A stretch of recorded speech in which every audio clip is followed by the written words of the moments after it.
Welcome to Pop Culture Roulette for all your pop culture needs. We're America's podcast.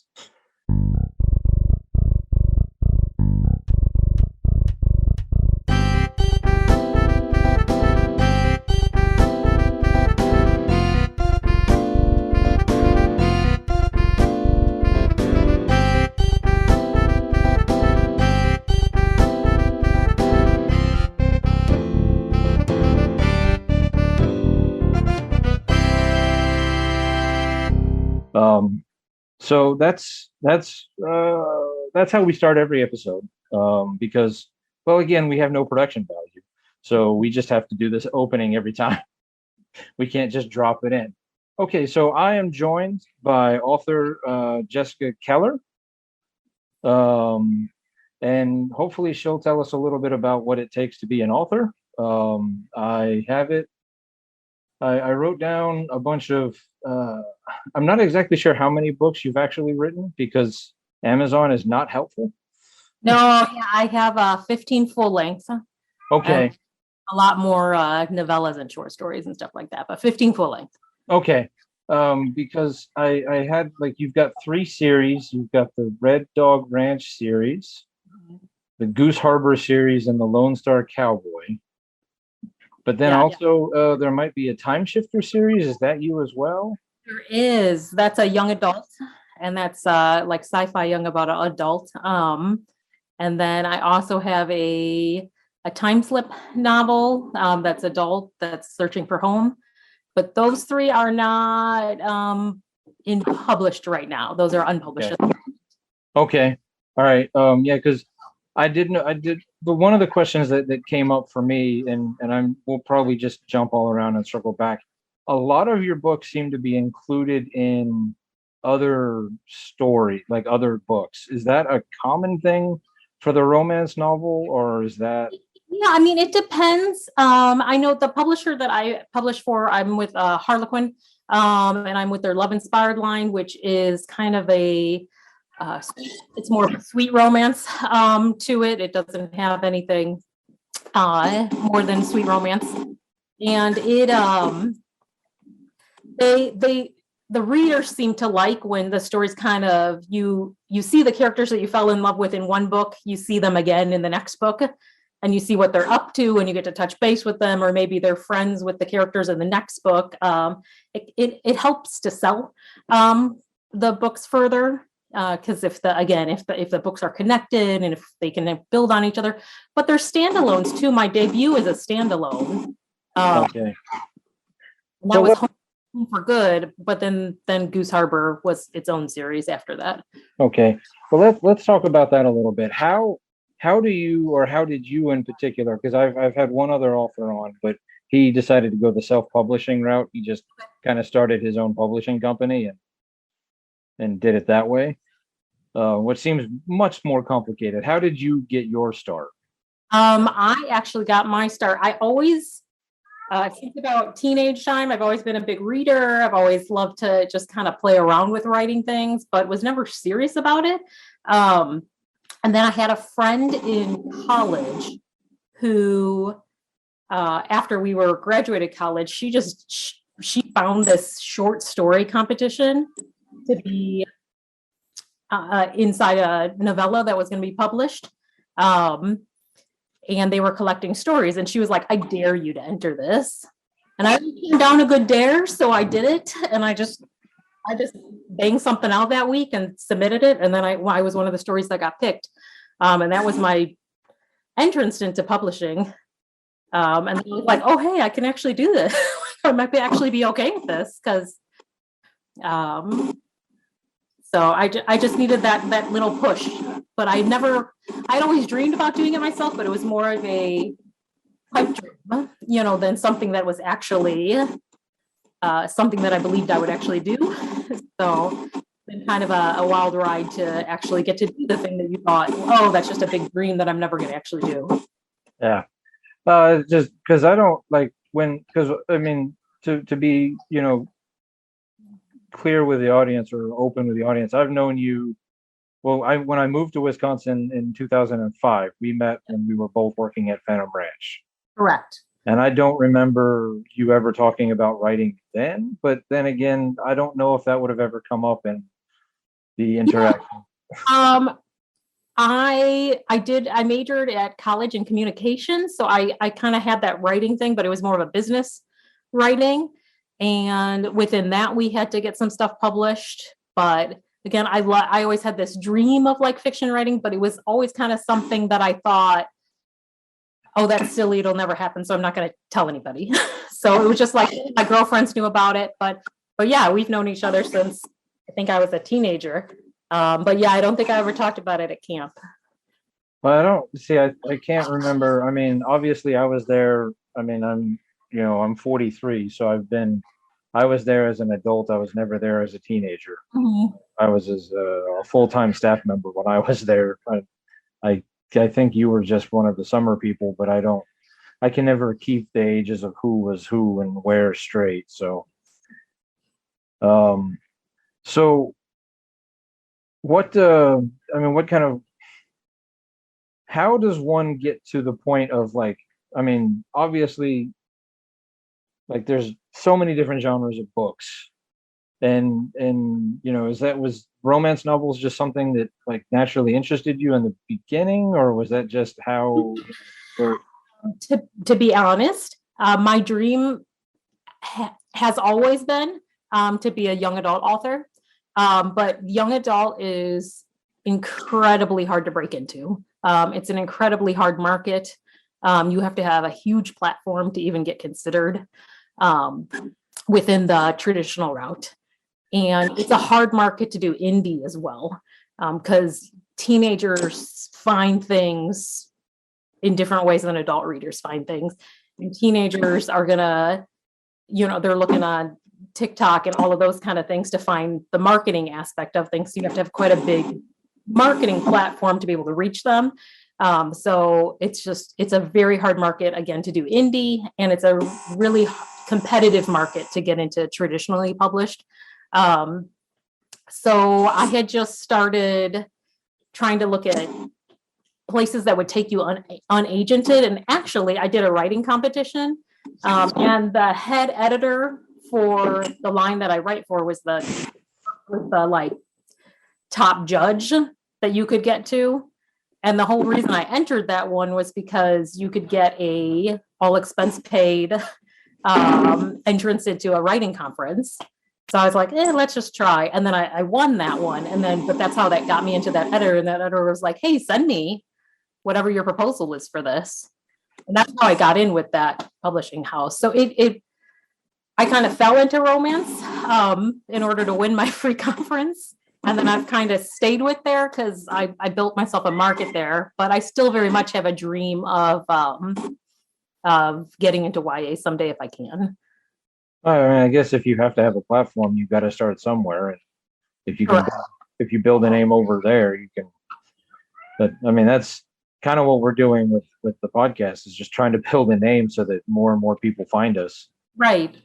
You know, as I was going through Amazon and Goodreads and things like that, just trying to find the names of the books and just kind of get an idea of what it was. I found there's an author named Blaze Ward who wrote a whole Jessica Keller Chronicles. Yeah. Yes. I'm guessing that's just pure coincidence. Pure coincidence in it, but it's funny because I noticed when, and I think they're indie. I noticed when they started getting published because I check my stuff on Amazon occasionally, or when I had a new book come up, I'd see when the buy link came up that I could share, so I could start doing my marketing, or I'd find out when my cover would go live on Amazon. And then the one time I searched Jessica Keller, and then those started coming up, and now those are the top. I think those come up first before my books do when you search Jessica Keller's. I'm like, but it's all good. And then I also found a children's book, Mia's Marvelous Musical Group. Oh no, that one I don't know. Okay, all right. Well, because it said it was written by you, but I'm guessing that's just it's not a different one. Okay. No. So where you have like the option of pen naming, And you can either you have the option of doing an easy name or a hard name, or like a memorable name, but I just stuck with my own name, which is Jessica Keller, because I thought that'll be easy for people to remember, like if you want to type it into a search.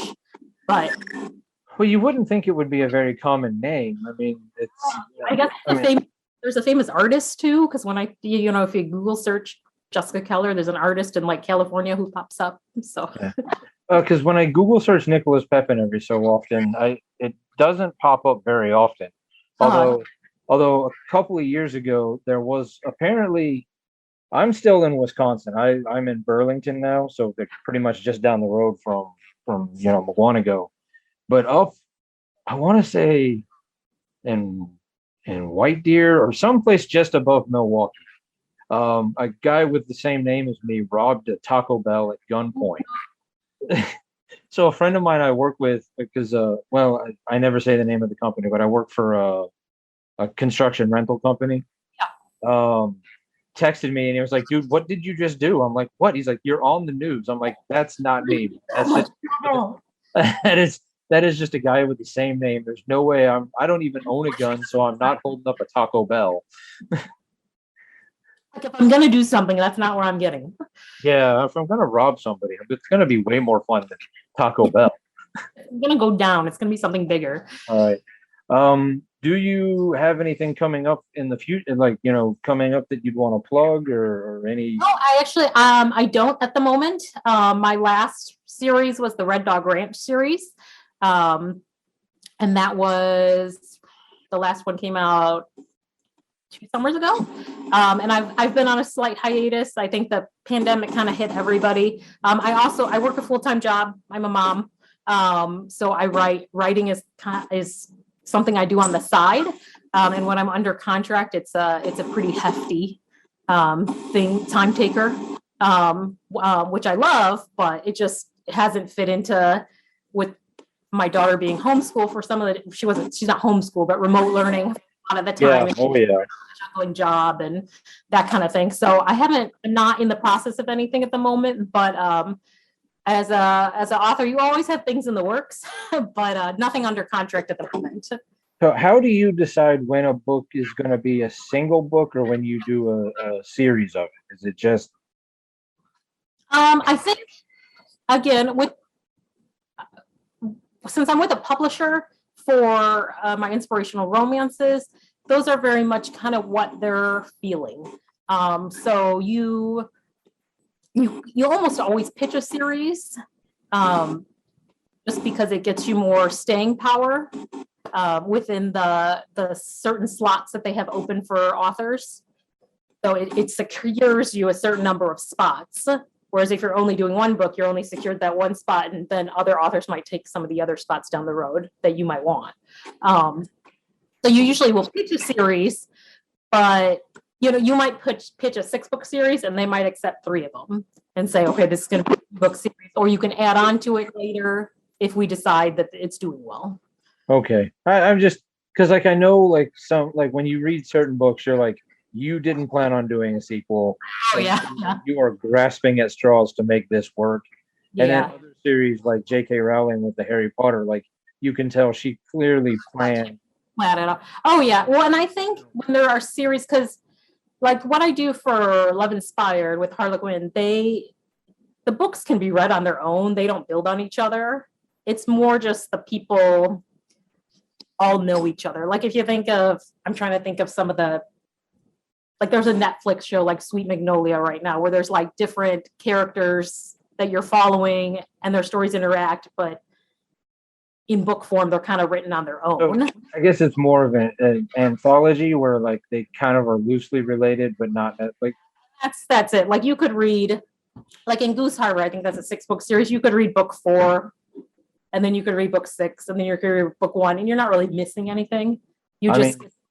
I guess to put it in terms that I would understand, and maybe my audience, like a Twilight Zone, where like they're kind of interconnected, but not really. Yep. And then whereas my the Time Shifter series, which is Saving Yesterday and Capturing Today, that is a very tightly plotted out series. and there's actually supposed to be a third book that has never been written. But like you can't read one before, or you can't read two before reading one. That's All right. plotted out that way. Okay, so what feeds you? We're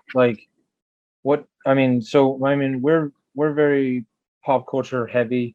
Yes. That's why the podcast is called Pop Culture Roulette. We talk about TV, movies, music. We even include sports, like whatever we like. So what feeds you? Like what gives you the inspiration to write, or even just like, what is it that you what are you consuming?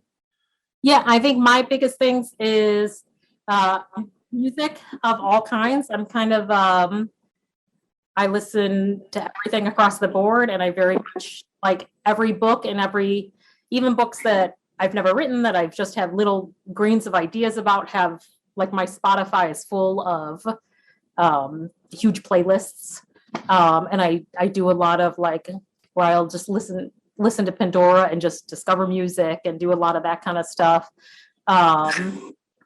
Or like there's certain books where like I know exactly what album came out during that time because there's songs that are 3 or 4 songs from that album that kind of tell the story of what happened in that book, because that's kind of very inspired by music. And then obviously other books. I'm a big reader, and very much believe you can't be a writer unless you're constantly reading, because that's what helps your craft grow and kind of helps your story wise. All right. One of the big debates that happens on. All right. So at this point, we're gonna get kind of weird. Okay. One of the big debates that happens on my podcast a lot is Marvel versus DC. Okay. So do you care, or do you have a choice? I'm horrible. Everyone's gonna hate me because I am not a big superhero person. That's okay. That's an option. Well, I'm not really big on either. So I mean, if I had to choose, I'd choose Marvel, but only because I know more about them. But That's where I lean to. They just have the better movies. I mean, yeah, I don't with a young one hanging around. I'm guessing you didn't watch Peacemaker. no, I wouldn't recommend it while she's in the room anyway. But I mean, it's really good, but it's a little on the naughty side. okay. I mean, John Cena is really good in that shit series, but And it's there's it's so right. there's so many things like that I want to catch up on. And then it's like I have to make a list for when she's a little bit older, or when she's like busy out of the house. Yeah. Well, because I think that's, I mean, it's not why I necessarily I like Marvel over DC, but like Marvel is generally speaking safe. Yeah. I mean, Yeah. if it's PG-13, it's because it's a little intense. It's not because of language, or there's no sex scenes or anything like that in Marvel, generally speaking. Right. All right. If you could wedgie anyone in history, not including Hitler because he's been taken, who would it be? Let me think. Because there's a lot of people probably who could have it, but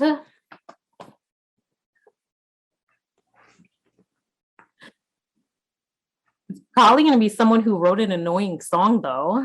Like It can be anybody. the person who came up with the lamb chop song, or the person who came up with like those kind of things. Hey, it's your question to answer. I had somebody answer like King Richard the Eighth, I think, or King Henry the Eighth. I don't know. But yeah, it's a bizarre choice. But hey, whatever if you want to choose the person who wrote the Lamb Chop song. You know what? Having a little girl, the song that never ends is no fun. I mean, I don't have kids, but I do know what that I worked at a daycare for a couple years back before I worked at the camp. Yeah. So, all right. The other thing that comes up a lot is that my I've never cried at a TV show or a movie. Okay. It gets me labeled an uncaring, unfeeling monster, mainly by my wife, but by a lot of other people as well. So it's my not necessarily my goal to make myself cry, but it's my curiosity as to what movie or TV show would like get like you're just like because I know the movie to put on to make my wife cry. Right. But yeah. So Uh, what? Literally, I cry very easily at them, so that's not. But like anything with an animal in it that gets hurt, or gosh, I'm trying to think. What is the one I watched? I watched something recently where the dog died. Why they do that in any movie? Yeah. See, now to be fair to myself and what I tend to avoid that kind of movie And I mean, because it's going to be, and it was like not a bad death, like it was like an old age death, but it was still. Oh gosh, it has Richard Gere in it. I don't remember what it's called though. hmm.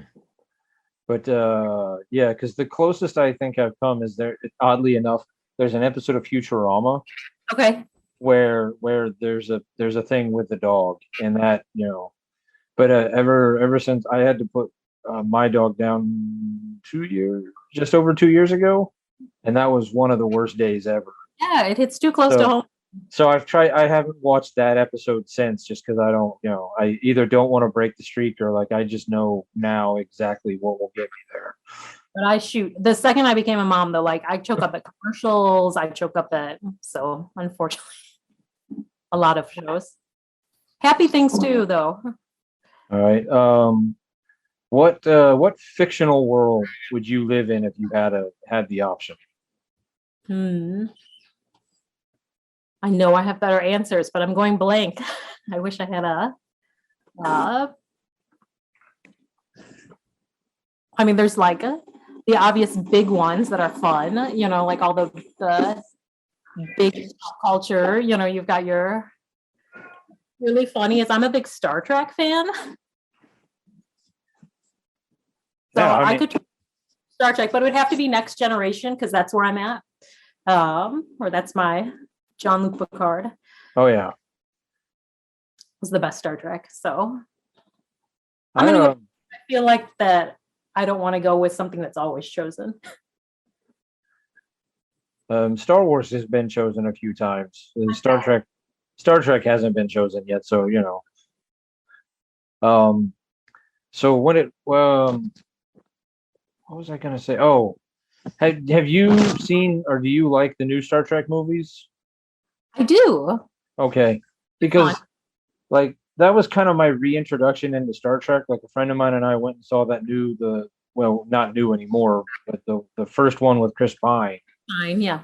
And I was like, wow, I really enjoyed it. Like I had seen Star Trek movies or I had seen a few episodes of stuff here and there, but like I was never into it as much. Oh gosh, But, I grew up on it. Like my dad watched it, and I've seen every episode of Star Trek multiple times. I've seen every movie. I've seen every. So, but I really liked the movie, so I came home and I can't remember if it was Netflix or Hulu or somebody had the original series on, and I binged through that, and I was like, wow, this is actually really good. Like, so like it kind of like I know a lot of Star Trek fans kind of throw their hands up and they hate it because they're like, oh, but I think like it's the same thing with the Star Wars fans. It's like, oh, we hate the new thing, and then at some point the new thing becomes the old thing, and we love it now. But at some point, you just have to realize, like, I don't know. Again, as a writer, like, just appreciate any attempts at art. So I know they're all trying, and I think we should be happy that they're adding to a universe that we love. well, I looked at it as they're making it more accessible. They're making it more and people that I knew who had never watched Star Trek or would never want to watch Star Trek saw the new movie and was like, wow, this is actually kind of cool. Like I like it. And they like, they'll watch the new movies but they won't watch any of the old stuff. Yeah. So it's such good topics in the old stuff. Like they actually like tackled things that were yeah. really relevant. It's surprising to, when I went back and I watched the old series to see how like weirdly progressive that series really was Very much on so. the forefront on a lot of stuff. Mhm. But so with the books, we'll go back to them. I mean, so you're with Harlequin, and Harlequin is obviously a bigger company, so that gets you in a lot of places. But does the Hallmark Channel ever come calling, or No, not to me, but there's other. I'm friends with many of the other authors for Love Inspired, and some of my other author friends. I mean, I have friends from Harlequin who do mark movies and do have things like that, or they do have movies on other channels, or their books that they published with Love Inspired got turned into movies. So I have a couple of friends who have that. this Hallmark Channel does so many movies every year. That's like they've got to be getting their material from somewhere. Yeah, my one friend Terry Wilson, the book that she wrote got turned into a Hallmark movie, and it was like their top watched one the year that it aired, which was like Unleashing Mr. Darcy and the Mr. Darcy ones, but which was about like a dog show, like present day Elizabeth Bennet, Mr. Darcy thing. But yeah, like hers, the whole series. Then that was like their most watched movie of their whole year. And so I was just curious because I don't. I mean, obviously, when you're in that world, like that's obviously always an option. But I didn't know if it was something that, like, is it something that you would have to pursue, or do you just have to wait for them to come to you? No, I mean my publishing company has a relationship with film companies.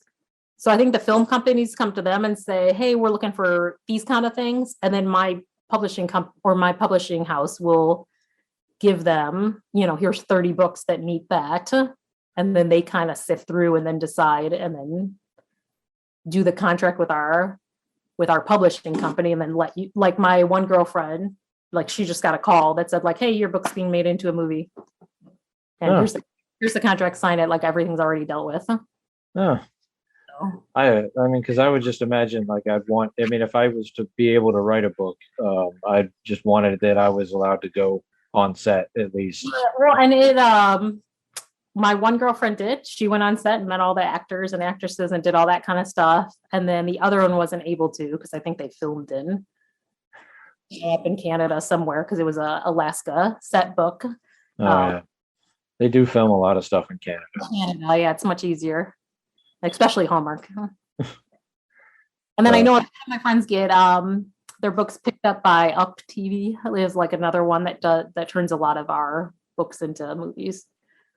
So it's very much a real possibility if you publish for my publishing house, but hasn't happened to me yet. well, no, I'm sure. No, if they want to call me. All right. Well, I mean, if they do call you, just remember who threw the idea out there publicly. I did get last year my time shifter books. The reason why they're unpublished at the moment is they got picked up by a mobile app company. Okay. So on like a reading app. So I licensed with them for a couple years. But so it's a new landscape in publishing, and there's much more options than there used to be, and just different people find you. Yeah, I just say so. Well, speaking of finding you, how would somebody find you if they were looking? Like, what are your social media that people can find you at?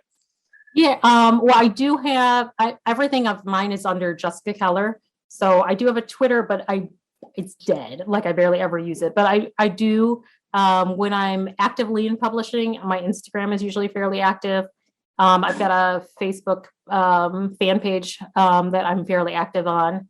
I have a personal Facebook, and then BookBub. You can follow authors on BookBub. So we always try to tell people to do that because it always gives every time there's a book release, it'll alert you.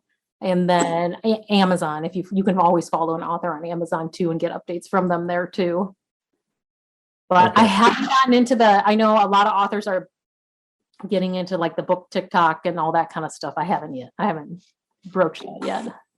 The young guys that I work with keep telling me that if I want to get anywhere, I need to do TikTok.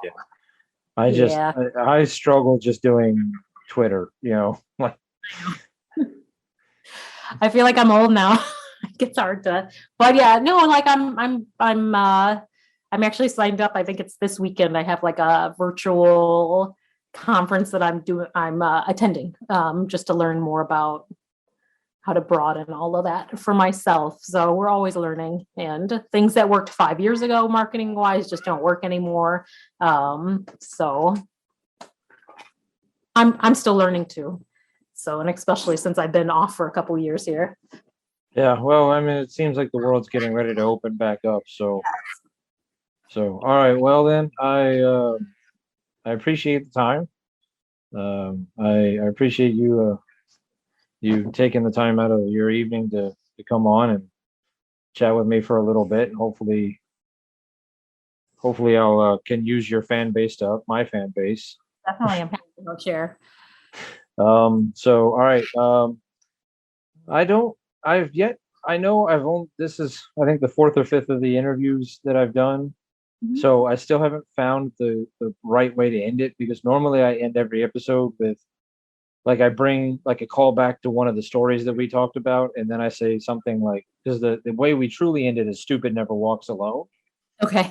So I always bring up something like from one of the stories that we had talked about, because we just talk about whatever movies coming out, whatever we just saw, or this casting news or that casting news, or like this week, the one we just recorded, we were making fun of the fact that the Oscars are dumb enough to think people want to watch them with Amy Schumer as the host, Uh, because I mean she's just awful. So that was kind of how we ended it, but I haven't figured out a good way for the interview series. So I guess I'll just say stupid never walks alone.